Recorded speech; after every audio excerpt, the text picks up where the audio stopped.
Hi, everyone, and welcome. I have been on vacation the last few days, so my brain is still there. But anyway, Sign of a good vacation, right? I guess it is. It was very relaxing. Last week, we talked about the eviction crisis looming on the horizon and some of the current data that was available.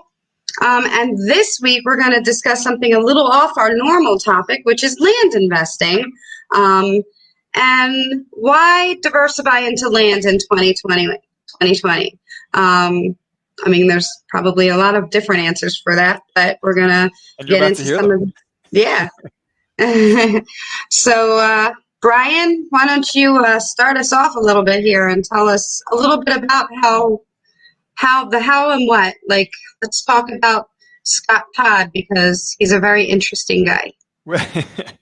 Well, first of all, as you guys join us, give us a little shout, letting us know where you're tuning in from. We always love to hear that stuff, and we love to hear from you. This is an interactive podcast and video cast. It's not just the traditional, us recording this and then polishing it up later. So, yeah, let us know where you guys are tuning in from, and how 2020 is going for you, and whether you're looking to diversify outside of just rentals for your real estate investments in 2020. Or if you have, if you have invested in land, let us know.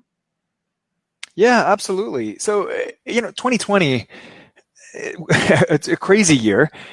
You've got, so for real estate investors and rental investors in particular, you've got the eviction ban, which is tough because a bilateral contract becomes a unilateral contract in that case, because you can't actually enforce it. You got high unemployment rates, particularly among lower income workers who primarily rent. And then there's all sorts of unrest going on in many of the cities around the country, or at least has been on and off throughout 2020. And then real estate prices have been quite high. Real estate has skyrocketed in 2020 as people are looking for a better place to park their money other than bonds, which, the Federal Reserve is holding interest rates just over 0%. So bonds are paying very little. A lot of people have pulled their money out of bonds and put it into the stock market, but there's a lot of reason to be nervous or a little anxious about, stock overvaluations as well right now. So a lot of people have thrown their money into real estate in 2020, which has caused residential real estate prices to shoot up upwards of 10% in some markets. So, we're at this point about to enter the fourth quarter of 2020 where a lot of real estate investors are feeling a little anxiety around real estate being a little overpriced at this point in time as well. So that's all kind of the setup for this conversation around land investing. So, Denny mentioned a guy named Scott Todd, who is a really interesting case study for land investing that we'll just share to kind of set the stage here for the rest of this conversation about land and diversifying your real estate, particularly in 2020 here. So we interviewed Scott Todd a year or two back, and he had a six-figure job working for, was it an investment banking firm? I feel like it was. It was something like that. It was, Fortune 500, big time. Yeah. Yeah, it was. That's right. Yeah, it was a Fortune 500 company. He was making very good money, six-figure income, and he got wind that his department was going to be outsourced overseas pretty imminently. So he started scrambling to figure out what his next career move was going to be. And instead of going out and trying to find another job, he actually went out and decided that he was going to replace his 9-to-5 income with income from land, of all things. And then he did it in under 18 months. So he replaced his six-figure income with land income in less than a year and a half, which is, it just blows my mind. I mean, Denny, you and I talked about it. It corrects me because he's telling his wife, hey, we're not going to have my job anymore. I'm just going to invest in land. But if it doesn't work out, we can always live on the land. Right. Yeah. Not something that many spouses want to hear.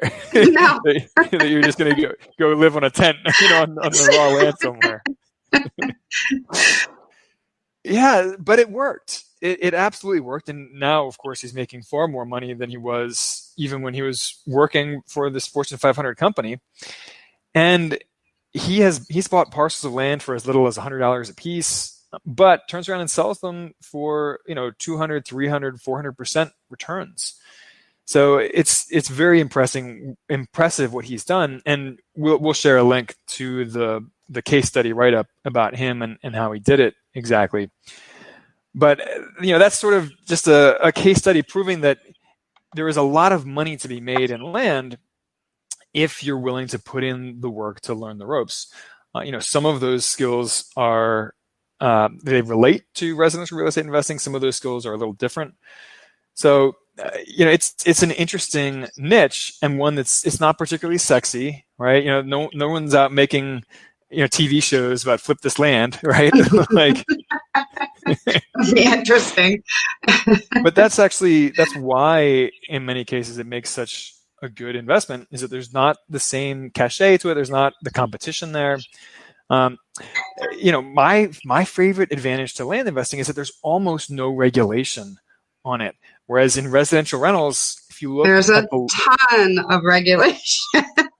Yeah, and moving in the wrong direction too. I mean, if you look at how regulation on residential rentals has changed over the last 30 years, it's just getting more and more and more intensive, both at the federal level and even more so on the state and local level. So, actually, I'll give you a quick example, Denny, from within the last 5 years. HUD released guidelines, I think it was 2016. They basically said landlords can't discriminate based on criminal record for tenants. So you have a tenant who is an axe murderer, and you can't hold that against them. I mean, it's not quite that extreme. There's a little bit of hyperbole there, but they basically HUD issued guidelines saying that landlords who use criminal record as a screening metric can be taken to court for discrimination for it. They can be taken. And that's a very gray area as well. So it's not even a cut and dry thing, but you have to be careful regardless. But it is, you don't have to worry about that with dirt. Right. Right. So that is just one example that illustrates how the regulation has just gotten tighter and tighter and tighter on residential rentals over the last 30 years. This is not going to get better for landlords. This is going to increasingly get worse over time. Now, but land investors don't have to worry about any of that. So you don't have to go through a lengthy eviction process if your land renter defaults on you. You can just kick them out. You can kick them off the land. You don't have to deal with no complex legal disclosures, no lead paint hassles. Go before 1978. You don't have to worry about professional tenants using all these legal loopholes to stay in your property for years on end. I've had a professional tenant. Yeah, they stayed a year in my property, and they're costing me $25,000 between lost rent and damage to the property. So, Brian, we have a comment. Or a question, actually. Well, we have a comment from Tara who says she loves this topic. And then Christina has said, what should we look if we want to invest in land at subdivision approvals, engineering, zoning, things like that? Well, so first of all, I just want to preface this by saying that Denny and I are by no means land investing experts. So, this is an area that we are in the process of learning ourselves and going out and starting to invest in land ourselves. So, take what we say here with a grain of salt. Right. This whole conversation will have more around, the reasons why invest in land than the nuts and bolts of, how to go out and make your fortune in land investing. But to answer your question, Christina, what we're looking at is actually raw land, undeveloped. So, it does not have well and septic installed at this stage. In some cases, it may not even have a perk test done. So, we're talking about raw land that is relatively inexpensive. You do ideally want it to be within an hour or two, or maybe 3 of a major city, so that there is some built-in demand there. If you go out and buy land that is absolutely in the middle of nowhere in, say, New Mexico, and it's, a 7-hour drive from the nearest town, it's just going to be hard to sell that land. I mean, there's not going to be a whole lot of demand for it. Exactly. But yeah, Chrissy also commented, tiny house rentals. And, Chrissy, a little shout out to Chrissy Bolton here. Chrissy is a realtor in Baltimore who I've worked with myself, and she specializes in working not just with home buyers and sellers, but also with investors. She absolutely knows what she's doing working with investors. So if any of you guys are looking for Baltimore help with picking up Baltimore investment properties, Chrissy's a great woman to talk to. There you go. We also have more questions. What kind of return can you expect? Cash on cash? Raw land, can that be financed? Well, actually, great questions. So the model that Denny and I are taking with land, we're going to be buying properties that are in tax sale and are planning on paying between 20 and 30 cents on the dollar for this land. So earning outlandish returns on these parcels. But there is a learning curve with this, and we'll talk more about that in a minute. But to answer your other question, yes, you can finance land, and we're going to circle back to that in 1 second. Hopping around a little.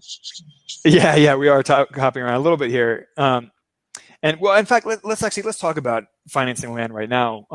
So with land, you're typically looking at owner financing. Whether you're buying or selling, that is really the primary way that the land is financed. At least the kind of land that we're talking about, which are less expensive parcels, kind of $100 up to maybe $50,000.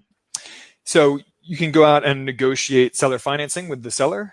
Now these are much shorter terms than you'd be looking at for, a home, a $250,000 home. You're probably looking at terms or, financing terms in the 5 to 10 year range, maybe even shorter than that. And you're probably looking at interest rates in the 7, 8, 9% range. So, not like a credit card, but also not like a residential mortgage either. So, yes, you can finance land. And as a seller, if you go out and buy parcels, like what Denny and I are in the process of learning how to do, you can actually create excellent passive income streams by offer seller financing, by offering notes on these parcels of land. So, the buyer pays over the course of the next 5, 6, 7, 8 years, and you get that income stream. And if you structure this as a lease purchase agreement where you don't actually sign over ownership of the land until the person has paid off the note in full, then there's no foreclosure process, there's no eviction process. They're done. I mean, they default on making the payments. They're right. They're off the land, and you can turn around and sell that land to someone else all over again. Start the note all over again, and keep earning money on it. So to tie this back around to what we were talking about a minute ago, you don't have the same regulatory headaches that you do with residential rentals, and that ties into the next point. You don't have the same property management headaches either. Don't have any whiny tenants to deal with. Don't have any maintenance or repairs. No leaky roofs. No tenants calling you at 3 a.m. complaining that a light bulb blew out and asking you to drive over there and screw in a new light bulb for them. You don't have infestations, right? No termites. No emergencies. Yep. Yeah, you don't have those emergency phone calls. You don't have any of those property management headaches that Denny, you and I, and all of you guys out there who invest in rentals, that we all have to deal with. So it's really, in some ways, an ideal investment from that standpoint. Much more passive. Don't have the ongoing management headaches. You don't have to pay someone to manage it for you. And as we just touched on, higher potential returns, largely because there's less competition. Most real estate investors out there, they're familiar with residential properties because they've been living in them all their lives, right? They know what a rental property looks like and feels like and smells like. They understand the concept of buying a property and then renting it out to tenants. So it feels intuitive to them in a way that land investing does not. So that keeps the competition a lot lower, and that boosts up the potential returns. So how do you even get involved in this? Well, that's a good question. So our good friend Seth Williams over at RE Tipster, he has an awesome land investing course, and Denny can share that link there in the comments if you guys want to check that out. Yeah, it's a great course, and he walks you from the very basics all the way through the more advanced stuff, like how to handle notes and financing and that side of it. So if you're interested in land investing, definitely check out Seth's course. It is top notch. But yeah, it is a slightly different business model. There is a bit of a learning curve. So, at least the way that Denny and I are going about this with tax liens and tax defaults, it's a mail, the direct mail oriented business, at least on the buying side. So we go out and get the lists of owners of raw land who are in tax defaults in certain counties. And then we send mass mailings out to all those people, offering them a relatively low purchase price for it. And some of these people live 1,000 miles away. They've never even seen the land. They have no emotional attachment to it. And, they just want the headache off their plates. So, that's where you can step in and pick up some of these parcels for pennies on the dollar, basically. Now, it is important to note, though, that this is not by any means, so many times we're looking for like that get rich quick scheme, and there is work involved and a learning curve, like Brian had mentioned earlier. So this is definitely not something you're just going to jump in and, buy 10 pieces of land and retire on that land. Unless you want to live in a tent, Right. Yeah, no, that's a great point, Denny. There is a learning curve. You absolutely need to go out and learn the ropes of this before you start just shelling out money on land, just like you did when you learned residential real estate investing, right? You had to learn things like how to calculate cash flow, right? Mm-hmm. How to do due diligence on properties, how to screen tenants, all of the little sub skills that are involved in residential real estate investing. There are some different skills that apply in land investing, and you have to go out and learn those skills. So not a get rich quick scheme. It doesn't mean that there isn't some good returns to be made there. Right. There are, but again, you have to go out and learn the business model. And that's where courses like Seth's come in handy.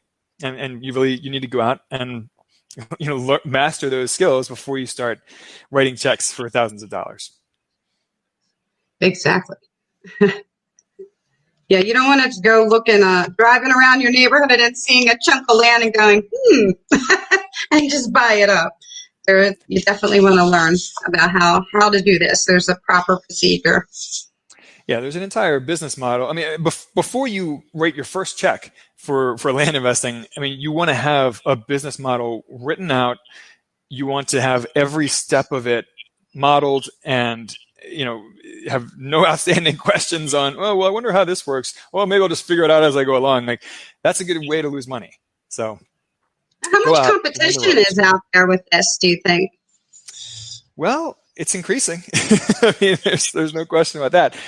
But, the way that I've heard true land experts answer that question, in podcasts and in courses that Denny and I have taken, is that the sheer volume of raw land in the United States and the sheer number of counties in the United States, what is it, something like 3,200 counties in the U.S., there is the sheer volume of it is such that it'll never be inundated or saturated with competition because of what we've been talking about earlier. People just don't have the same attraction to land investing. So while savvy real estate investors will increasingly be attracted to this for a lot of the reasons we've talked about, you're never going to have, Joe Schmo who, watched a few episodes of Flip This House or whatever. He's not going to be going out and competing with you on land.